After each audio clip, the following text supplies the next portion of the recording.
The topics and opinions expressed in the following show are solely those of the host and their guests and not those of W4CY Radio, its employees, or affiliates. We make no recommendations or endorsements for radio show programs, services, or products mentioned on air or on our web. No liability, explicit or implied, shall be extended to W4CY Radio or its employees or affiliates. Any questions or comments should be directed to those show hosts. Thank you for choosing W4CY Radio.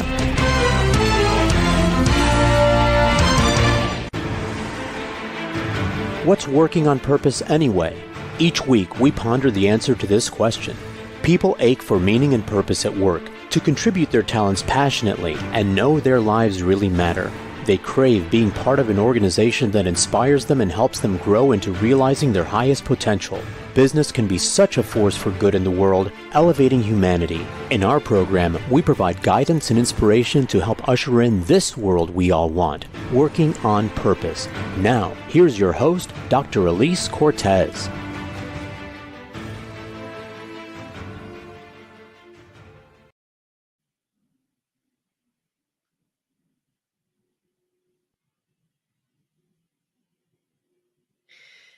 Welcome back to the Working on Purpose program. Thanks for tuning in again this week. I'm your host, Dr. Alise Cortez, joining you from the Panhandle in West Texas, where I'm doing some consulting work. By way of introduction, I'm a management consultant specializing in meaning and purpose, organizational logotherapist, inspirational speaker, social scientist, and author. You can learn more about me and how we can work together at alisecortez.com and gusto-now.com. Let me thank my partner and sponsor, Work Proud. We are a perfect collaboration. Everyone wants to know they matter and that the work they do is meaningful and appreciated.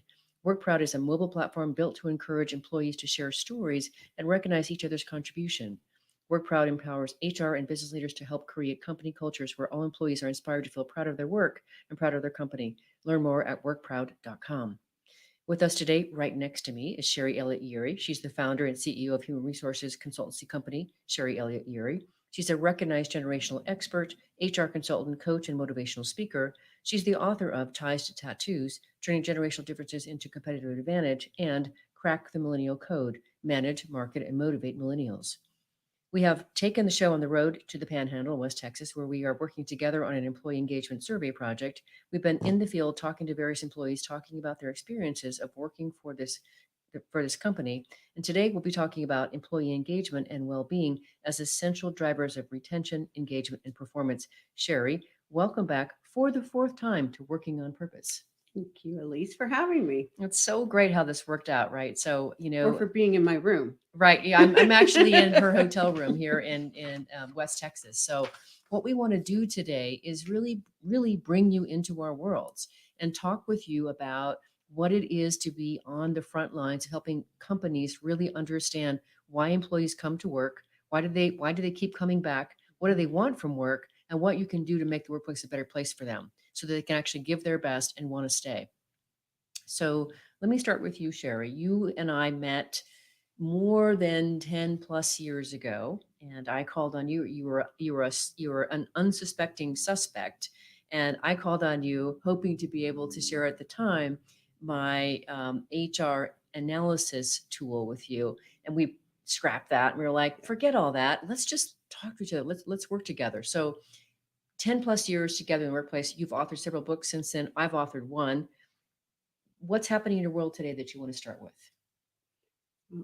Actually, it's just the fact of connection and collaboration. I mean, there's just that energy that people follow. And so I think it's a perfect start to what we're doing today. I mean, why work together on a project as important as this? I mean, it's that energy, it's that connection. And that's what we're doing with this client. It's saying, why do you even want to work together? Why do you want to partner together? Even what we're doing.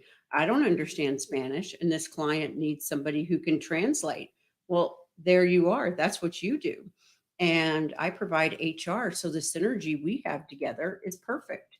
You have an offering I don't have, and I have something in my years of HR and my manufacturing side that I've been able to use with them. And look what we bring after so many years of knowing each other, not just personally, but professionally. And we bring that to this one client and that synergy to give them the project that they need. Mm-hmm. So, what I appreciate, listeners and viewers, is there's a certain art and science in listening, right? Being really present to be able to hear and catch what someone says in the way of what they're looking for in the world. And, in this case, this client we're working with, this is the first time that they've ever, in their 50 years of operation, done an employee engagement survey. Yep. So, think about what that really means. For them to get to the place where they are mature enough to be able to hear and listen to what's happening in the world around them, to be able to consider, wow, we might need to really investigate this and really take this seriously. Think what that really takes. And Mhm. so I want to commend them for 50 years of successful operations. And here we are now. They're at a juncture where they want to take things to another level. And they know they really can't do that until they really understand the lay of the land. And so here we are. And Sherri knows that I speak Spanish, and she's been working with this client for a while. And so she said, "You've got something that I don't have. Together, we bring something totally different and better. Let's do this together." And so, you know, what are some of the things that you already notice about this company that in your work with them have helped advance them? I think it's just their ability to listen and to stretch. There's a course I'm taking right now, and I love the term growing edges.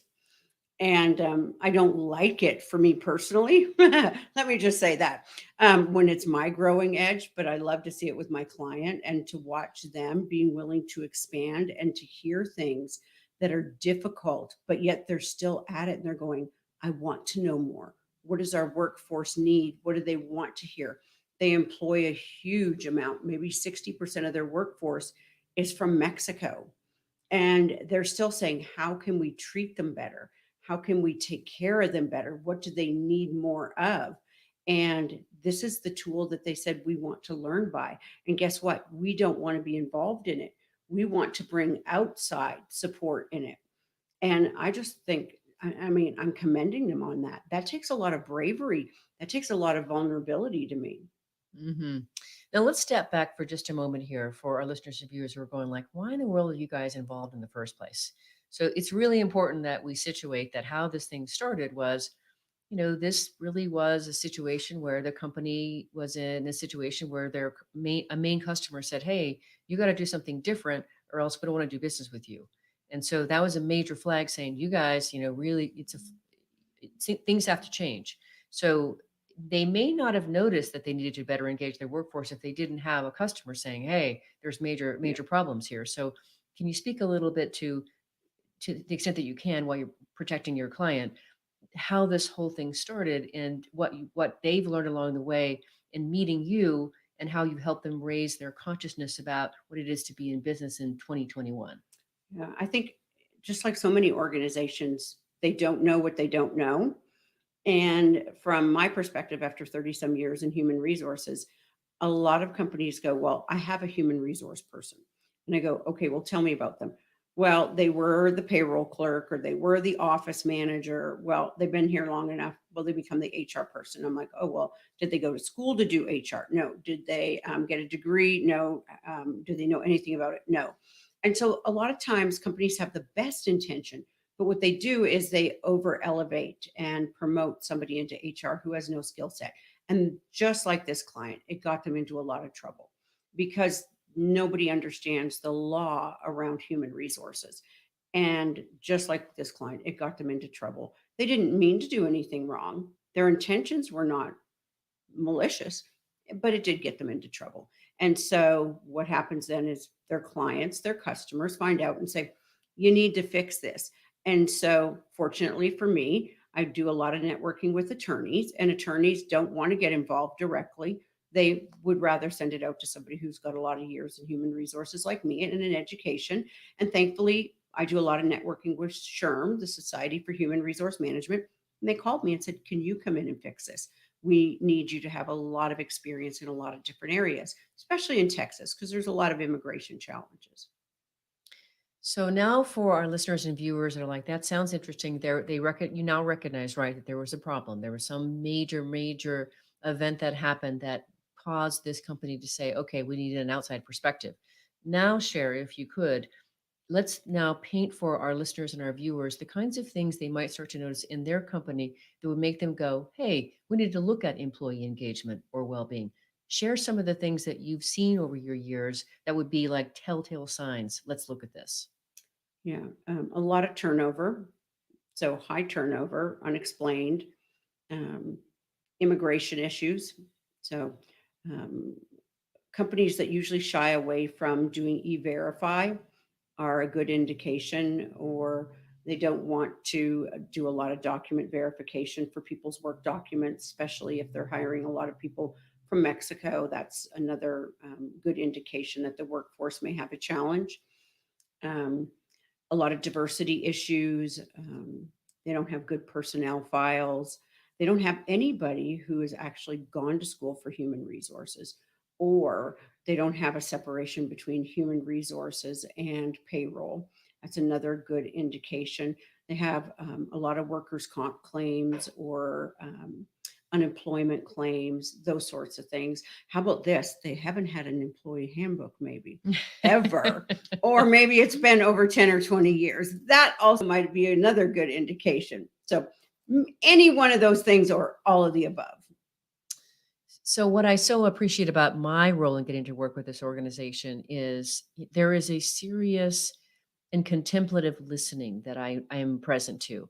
And so what I see now, and what Sherri's done in her work, and Sherri and I have been friends for years and colleagues for about those same years. And so we've done a lot of different projects together. And so once she'd been on this project for quite several months, she'd gotten to know them.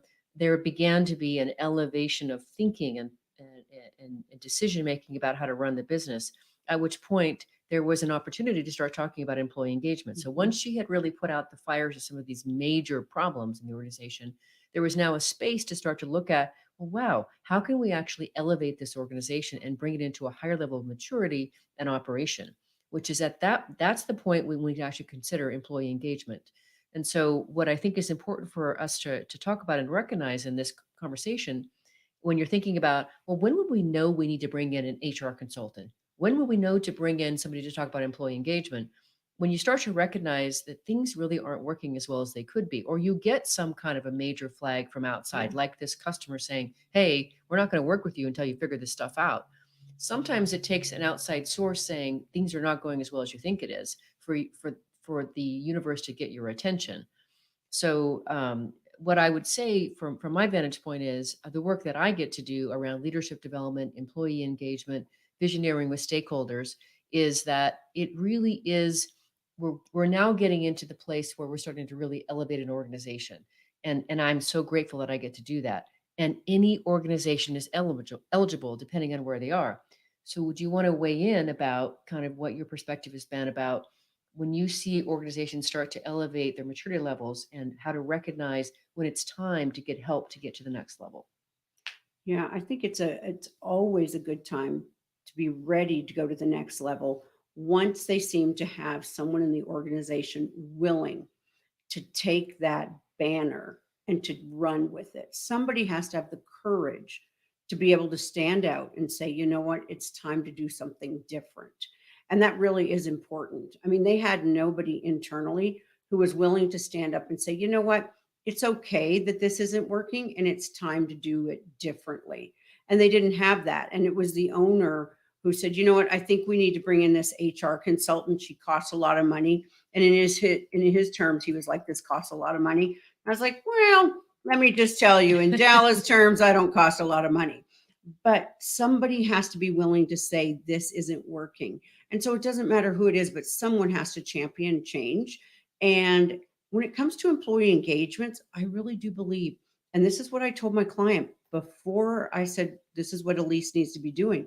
I said, are you ready for this employee engagement process? Do you really want to know what's broken?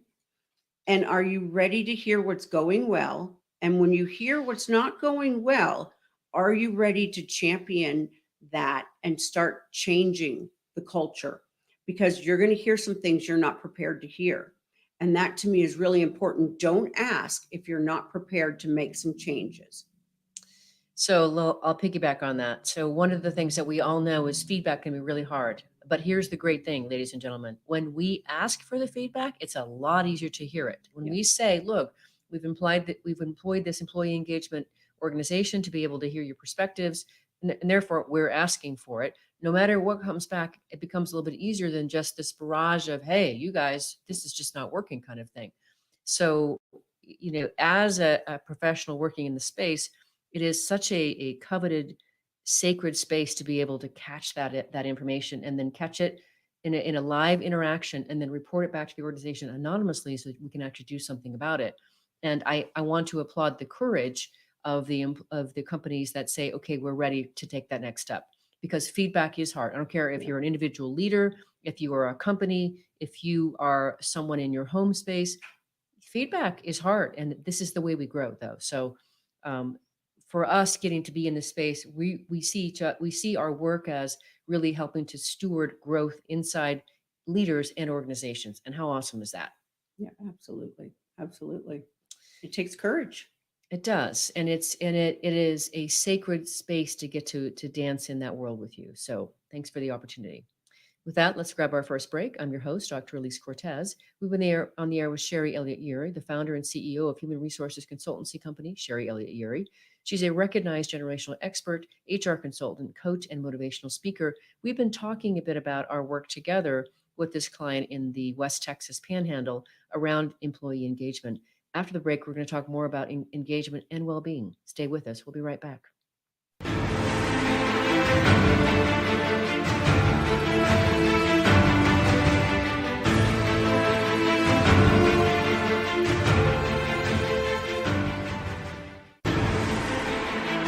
Dr. Alise Cortez is a management consultant specializing in meaning and purpose, an inspirational speaker and author. She helps companies visioneer for greater purpose among stakeholders and develop purpose-inspired leadership and meaning-infused cultures that elevate fulfillment, performance, and commitment within the workforce. To learn more or to invite Alise to speak to your organization, please visit her at alisecortez.com. Let's talk about how to get your employees working on purpose.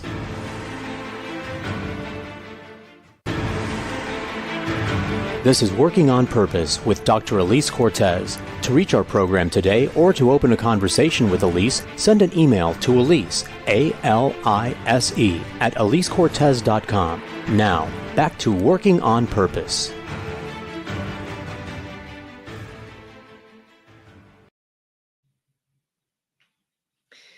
Thanks for staying with us and welcome back to Working on Purpose. As I've watched the pandemic continue on, we've looked for ways to help companies support their employees handle the anxiety, stress, depression, and feeling disconnected, while also helping to lift and inspire them with ongoing professional development. So we're now offering a well-being webinar learning series called Grab Your Gusto, Vital Wellbeing from the Inside Out. You can learn more about that at alisecortez.com or send me an email to alisecortez.com and we can talk more about how it can help your employees. If you're just joining the program, my guest is Sherri Elliott-Yeary. She's a recognized generational expert, HR consultant, coach, and motivational speaker. We've taken the show on the road as we're conducting an employee engagement survey project in the West Texas Panhandle. I'm your host, Dr. Alise Cortez.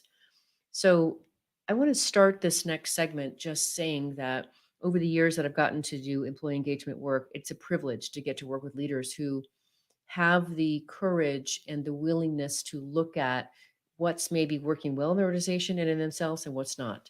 And I've had the absolute sacred opportunity to be able to stand with them as they realize they've learned things that they had no idea that were just not working about their communication style, the way that they hire, the way they develop, the way that they train, the way they promote.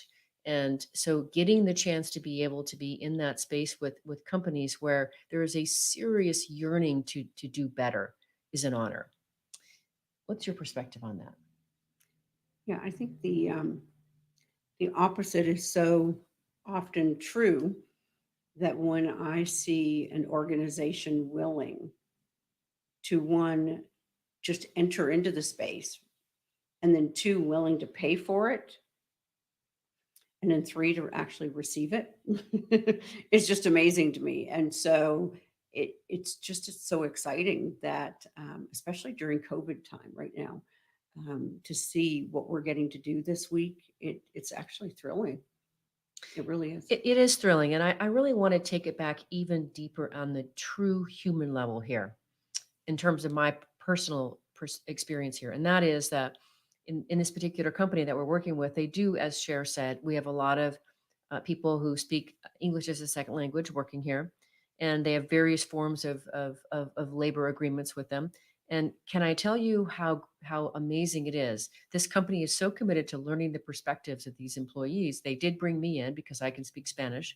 But what we're also learning, though, is that many of these employees don't read or write any language. And so the sacred opportunity to sit with them and help them understand why we're asking the questions of them, and then explaining to them what the questions are so that we can get their responses.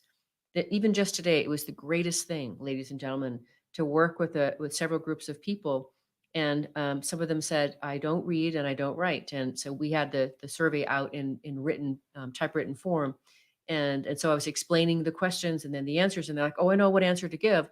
And one woman said, I can't write my response. And I said, you can, because all the responses is a check mark.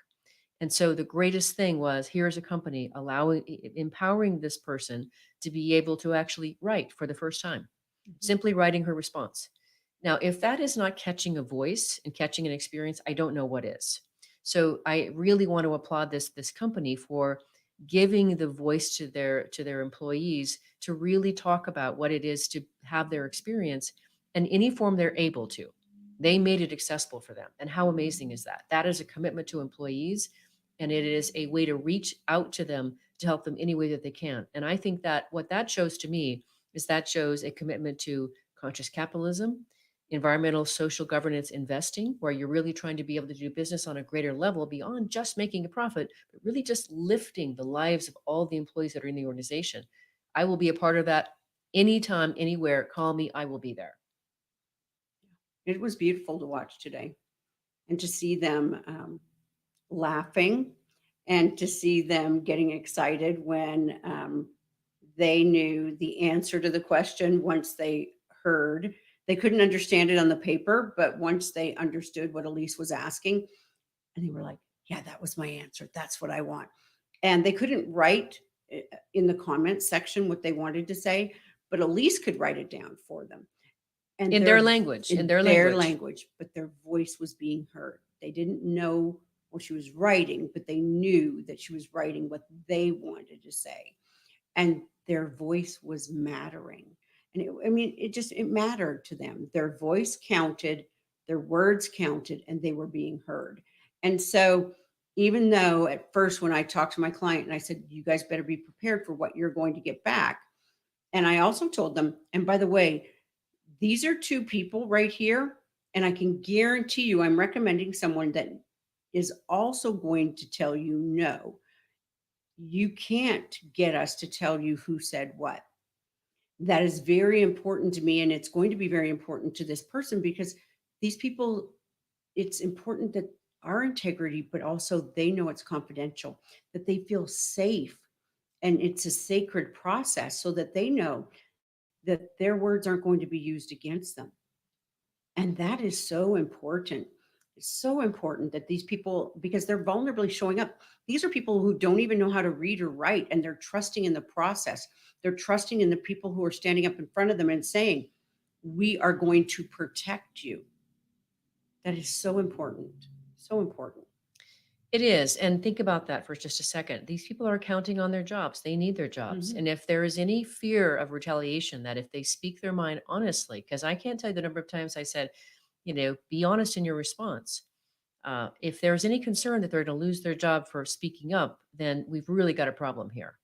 If you paid someone, us, to come into an organization and solicit the feedback, and now you're going to use it against your employees because you asked them for their feedback, neither one of us is going to work with you. That's for sure. That's right.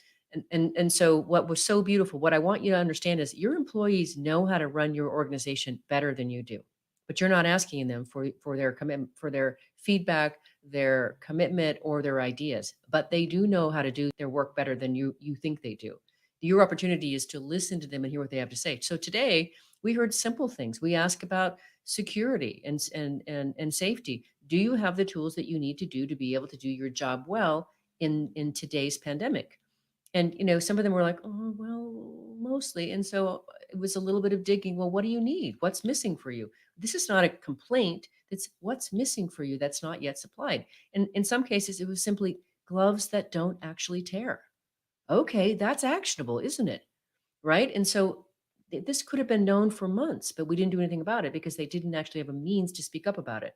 So what we both know is that your employees can actually help you improve the operations of your company, save you money and make more money and make a better difference in the community if you will engage them in conversation. And it reduces the number of work accidents. And let me tell you, from the audits that we've been going through, never mind OSHA as well.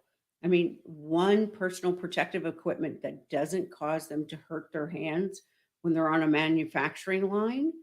I mean, that's all that they need, a $5 pair of gloves that don't rip every month, every 2 weeks. It's a huge deal.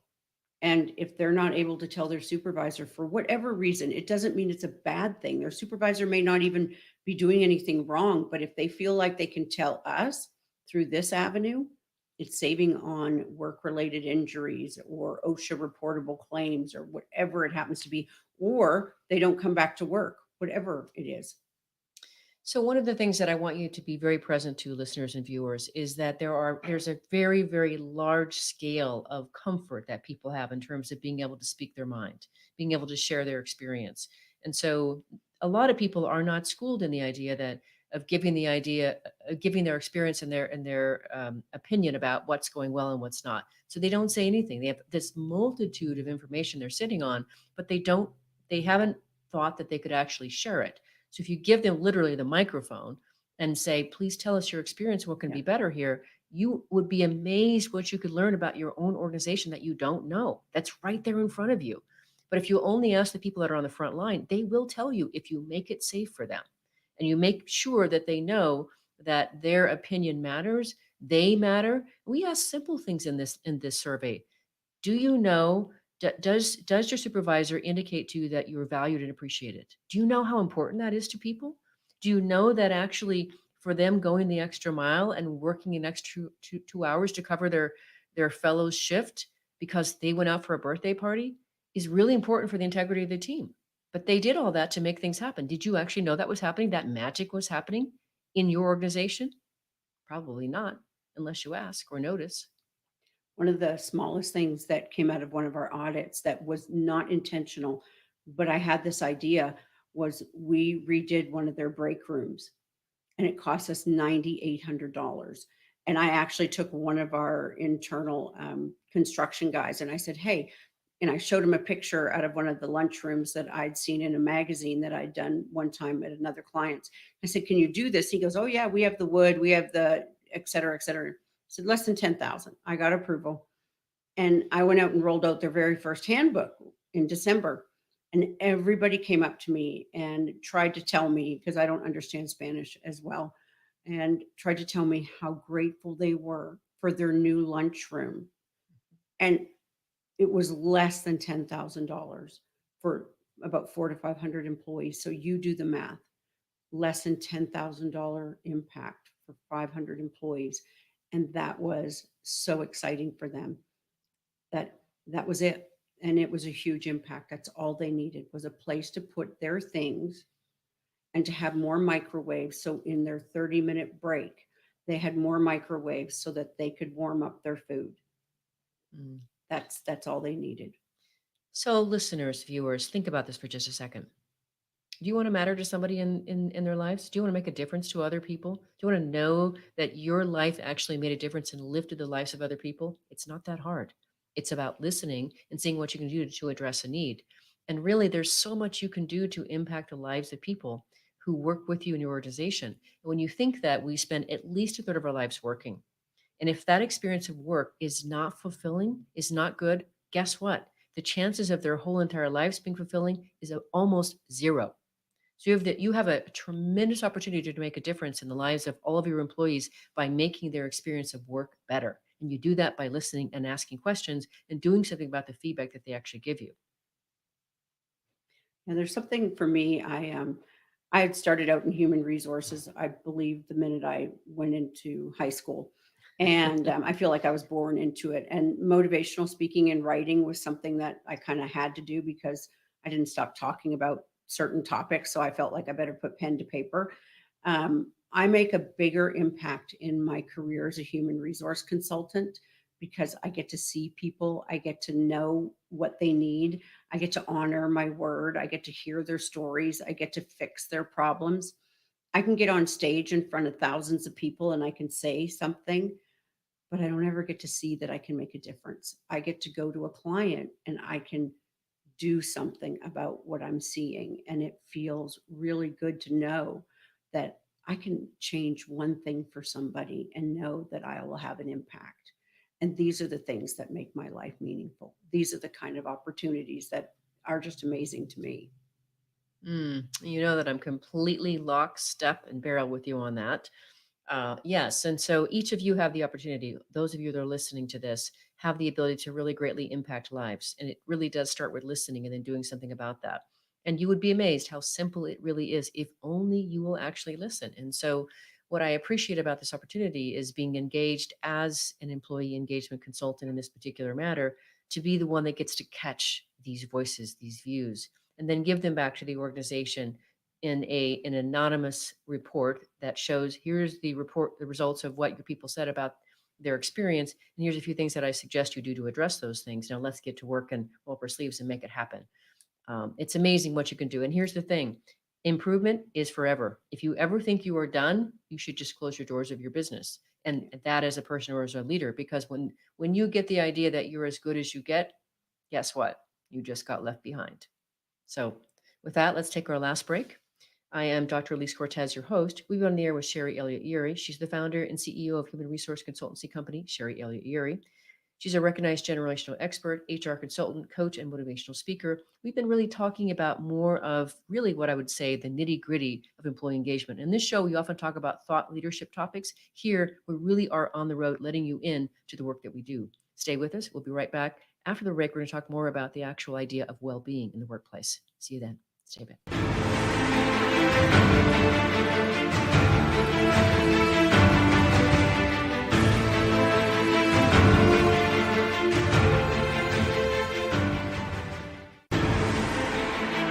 Dr. Alise Cortez is a management consultant specializing in meaning and purpose, an inspirational speaker and author. She helps companies visioneer for greater purpose among stakeholders and develop purpose-inspired leadership and meaning-infused cultures that elevate fulfillment, performance, and commitment within the workforce. To learn more or to invite Alise to speak to your organization, please visit her at alisecortez.com. Let's talk about how to get your employees working on purpose.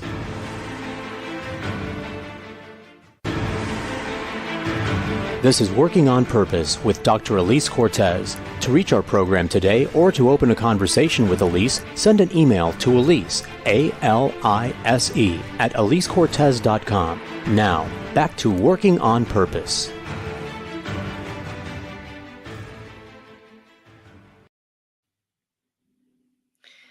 Welcome back to the Working on Purpose show. Thanks for tuning in this week. I'm Alise Cortez, your host. I am actually on the road in West Texas here doing an employee engagement survey. I wanted to share with you, if you don't know, if you haven't heard me say this, I actually had a baby in the pandemic. Yeah, it actually is this small little rectangular thing called a book, but it's called Purpose Ignited. And I really wrote it to turn on and awaken passion and purpose in readers and turn them into inspirational leaders that actually help realize the greatness in their followers. And I really am out to be able to help create workplaces where people want to come to work, do their best work, realize their best selves. Inspirational leaders lead them to that, and they do work on a level that they had never seen before to make a difference in the world. That's what I'm up to. If you are just tuning into the program, my guest with me right next to me is Sherri Elliott-Yeary. She's a recognized generational expert, HR consultant, coach, and motivational speaker. We have been talking about employee engagement here. What I want to do in this last segment and really bring it into well-being. One of the things that I began to really pay attention to as the pandemic wore on in 2020 is I was looking for more ways that I could help. What could I do as someone who loves meaning, purpose, motivation, inspiration, leadership development? And I began to notice that more and more when I looked at what was going on in the world, many leaders of organizations were concerned about the mental health and well-being of their employees. Employees had been shut in for more than a year. They'd lost connection. They were having to really focus on a platform that involved keeping the kids in school, trying to be engaged and productive at work, all under one roof. And so that was something that I knew that I could address in terms of the work that I'd already done as a logotherapist, as somebody who is anchored in passion, meaning, and purpose. And so that's where the whole well-being webinar series came from. So I'd like to hear from you, Sherri, your perspective of what you've seen in the trenches in this last year in terms of what you notice about the signs that well-being is an issue for companies. I think they really struggled this last year, even more so because for probably the last 10 years, I, from an HR perspective, said to companies, this whole work-life balance is so opposite. And I started writing about that when I did Ties to Tattoos. I said, we have it all wrong. Millennials had it right. It was life-work balance. They really thought, my life is supported by my work. It's not work comes first, life is second. And now with people not being able to be at work, they're really struggling. Like, what are we doing at home? How do we separate when work starts, when work ends? And okay, we're not out talking to people. And of course, baby boomers had a really hard time because their whole life is work. And now it's just at home. And so, my husband affectionately, he'll kill me when he sees this. He has his day pajamas and his night pajamas. And he's like, should I put which ones on? And because now you're on Zoom or Teams or whatever, and you just change your top. And so I think a lot of people, and I hear about this affectionate COVID 20 or whatever, 30, people really lost their mental connection, their physical shape. And I jokingly tell people all the time, I got my Peloton bike. I put a gym in my garage because I refuse to lose my well-being, my mental, my physical. It just wasn't going to happen. But I think a lot of people who were so entrenched in their schedule and what they counted on, it was all taken away because they didn't have their own connection. That was hard. It was really hard. And COVID took a lot of that away for people. And they just haven't righted themselves with it. And organizations haven't. They haven't been prepared for it. Mm-hmm. And certainly what we also know is that really it's going to be pretty hard for any organization to go back to whatever normal was, right? Now we recognize that we can work virtually. And many employees are not going to want to go back to working from the office every single day of the week. They are still going to be a virtual or remote capacity here. And so what I found in my ongoing consulting work last year as I kept serving more of my clients is what I found by listening to the individuals of the teams that I was working with is they would say things like, my overall life works because of how I have created my overall life. So the way that I work, I have colleagues at work that feed me socially. They teach me things. They keep me stimulated, et cetera. And that makes the rest of my life work. And so when we pull that away, it's no longer there. Those people lose their vital energy, their vital connection. Whether you're introverted or extroverted doesn't matter. There's a connection there that is important. And then the whole notion of finding a way to stay meaningfully connected when this is how we do it, like we're doing it electronically, we lose the benefit of eyeballs and physical touch. And I saw her, I know when she twitches her eyebrow like that, what that really means. Yep. We lose that nuance sometimes through Zoom. And so my position on the matter is that there is actually a lot you can do to be able to teach and coach individuals in your organizations to be able to take the matter of well-being in their own hands, to teach them, to empower them, to be able to develop it from within so that they know how to take better care of themselves. That is the opportunity that I stand for helping organizations to create. Because when you can help them understand how they can better energize themselves from the inside out by being able to focus on meaning, passion, inspiration, and purpose, and what makes them unique and so important in the workplace, you have elevated who they are as a human individual, and you have networked them in your organization in a bigger way. And now you've turned on a workforce and a bigger spigot that can help them work more productively together and serve you as an organization. And it's so powerful. And there's so much you can do to actually make that happen. Any thoughts on that matter? No, you're absolutely right. It's critical.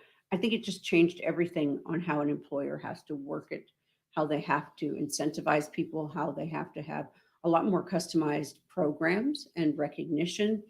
And it really has changed. What's an employee referral program? What do employees need? How do they manage? Not I mean, it can't go back to what is the traditional management style. Everybody needs something different right now. Yeah, and so where I come from, ladies and gentlemen, is I really do. I'm so out to be able to help every single individual person that I can possibly touch to understand what makes them beautifully unique and how can they bring that into the world to contribute their talents and their passion to make their workplace and the world a better place. In so doing, they're going to feel more fulfilled, more turned on. You're going to get a better employee, a better product, better higher customer service. They get a better life. Everybody wins in this deal. They come home from work, and you know what happens? Instead of kicking the dog Mhm. or yelling at their spouse, they're more engaging. They're more charitable. They're more engaging about that space of who are you? How was your day today? And that just ripples through the whole community. And that for me, I'm out to be able to raise that tide, which is why do I subscribe to meaning, passion, inspiration, purpose, conscious capitalism, ESG investing. Those are all things that lift the tide. And there is so much that companies can do individually to be able to invest in their employees. It doesn't have to be expensive to be able to help them learn how to connect with those critical, vital meaning sources that help energize them literally from the inside out and make their world better on a moment to moment basis. It's a big, tall order, though, these days. I mean, I think there's a lot of HR people going, what? How do we start? No, honestly, they go, Mhm. what? They go, I don't even have that, you know? And I think they're going, that's a huge shift for them. And I think it starts with each person recognizing, do I feel fulfilled? Is this where I'm driven? I mean, the day I left my human resource job as vice president of HR, it was, do I feel like this is where I'm being led? No. Mhm. Okay. I'm going to go off and do it on my own. And I think, according to LinkedIn, I've worked for myself for 16 or 17 years. Every time I look at it, I go, oh, congratulations, I have an anniversary. But I don't look at it that way. And I go, as long as I'm feeling passionate about what I'm doing and I find purpose, even today, when there was a couple of different meetings we had, I went, God, I'm still loving what I'm doing. Mhm. When I look at people and I know that I'm making a difference, I go, this is where the juice is for me. And that's where it is. That's where I want to keep trying to find a way to help my clients understand that. Mm. So I have to, of course, share with you what's become a friend of mine, a colleague of mine that who I hold dear, and he is a fantastic, inspirational leader that we can all learn from. And his example of how he leads and how he lives is something we can all uh, beg, borrow, and steal from. His name is Bob Chapman, and he is the CEO of Barry Waymuller. And I met him last August, had him on the show. We've become friends since. And Bob Chapman has a book out with Raj Sisodia called Everybody Matters. And the notion is that as a leader, and I don't care if you have authority or power, you can be a leader just by your influence. I don't care where you are in the organization. But every leader has the ability to recognize that everybody matters in their circle, in their team, in their company, and to communicate that. And when you do, you lift these people so strongly, they will never forget you for that. And so the thing that I love about Bob Chapman is he has this notion that he came to realize that in the 12,000 people, I think it is, that work for his companies, that that every single one of them is someone's precious child. So think about that. You have the opportunity to be able to impact the overall lives of someone's precious child. You get the most exposure to that one precious child than anything else does in the world because of the work that they do. You have the opportunity to be able to impact that and make that better just by your actions, your choices, and how you communicate. So important. So if you give people the chance to be fired up about their work, engaged in their work, that you teach them how to take better care of themselves and see Mhm. where their energy and their spark is and where their passion is. What would happen if you opened a spigot of passion in your organization? How would that change how you create, how you innovate, how your Mhm. employees show up? What if you could do that for people? What would that be for a gift? How would that be for a legacy for you? Oh, huge. You know, when people, let me flip it around the other way. So the possibilities are endless of what you just shared. From a human resource perspective, when people do not have passion and purpose, your absenteeism, your illness, your workers' comp rates, your what I call my on the job retired face, they are at their desk, but they are not available. Okay. They are not performing. It is ridiculous. And so Mhm. if you can give them that spark, You can offer them the opportunity to learn something new. My stepdaughter was in a job she did not like. She was just barely doing what she needed to do, but someone saw in her something that was perfect because she's kind of like a nerd. She loves trying something new. And all it took was this woman in HR to say, hey, you know what? She'd be really good at that. And it's all this new innovation, and she's loving it. But all it took was someone to recognize that in her and to do that one thing. And they saved her. She would have found another job somewhere else. That's all it took, was just to reach out to her and to do that thing, to find something and to offer it to her. So one of the things that I say in my Purpose Ignited book, which is really, it's really at its ability to, it's an inspirational leadership book, but it is for everyone. I have people that are using it to be able to navigate their own awakening to their passion and purpose. It's the greatest thing, because you know what's happening is the people that are reading the book say things like, their spouses say, I don't know who this is that I'm married to, but I like it. I've never seen them before, but I like it. And so this whole notion, right, that you really can, as an inspirational leader, if you'll do what I ask you to do, you go looking for what's great about the people that work for you, and you help them see that for themselves, and then you help steward them to an even greater expression of that. What do you have? You have somebody who will never forget you, who will always appreciate you, and who will go to the end of the world to help move the mountains inside your organization. Sounds pretty good to me. Yep. And so if you can develop that skill, that ability, that's a home run all the way around in your life. And so that is what I'm asking you to do in the work that I do. And Sherri's now helped us understand, how does that actually hit the bottom line for your organization? How does it show up as an expression in your organization? We'd love to hear how this lands for you. If you'll contact me first at Alise@AliseCortez.com. Let us know your thoughts about this conversation. What are you doing with it? What did it spur? What resonated? What irritated you? What made you go, oh, I don't want to look at that? I'd like to hear about that. So Sherri, here we are toward the very end of the show already. The show is listened to by people across the world. They're out to make the workplace a better place. They're trying to consider how to develop themselves into inspirational leaders and do business at a higher level. What would you like to leave the listeners with? I'd say be brave, start stepping out first. Somebody has to do it, carry the flag, be vulnerable, and just come up with some new ideas and show people you care, that you're willing to do the work necessary to change the culture and start making that change happen. And that's beautiful. And I'll echo and add to that, in that, it's going to feel uncomfortable to stand out there and put yourself out like that. Yeah. So have some conviction about it. And, remember where you stand from, where you're coming from. You're out to make the world a better place for your employees. That will always win, always win.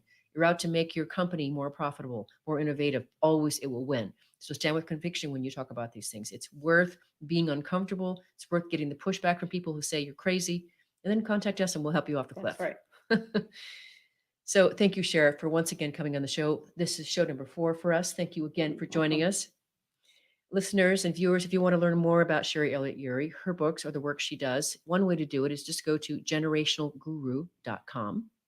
And thanks again to our partnering sponsor, WorkProud, which helps companies build a platform where their workforce receives meaningful feedback and thanks for their work from people across the organization. Last week, if you missed the live show, you can always catch a recorded podcast.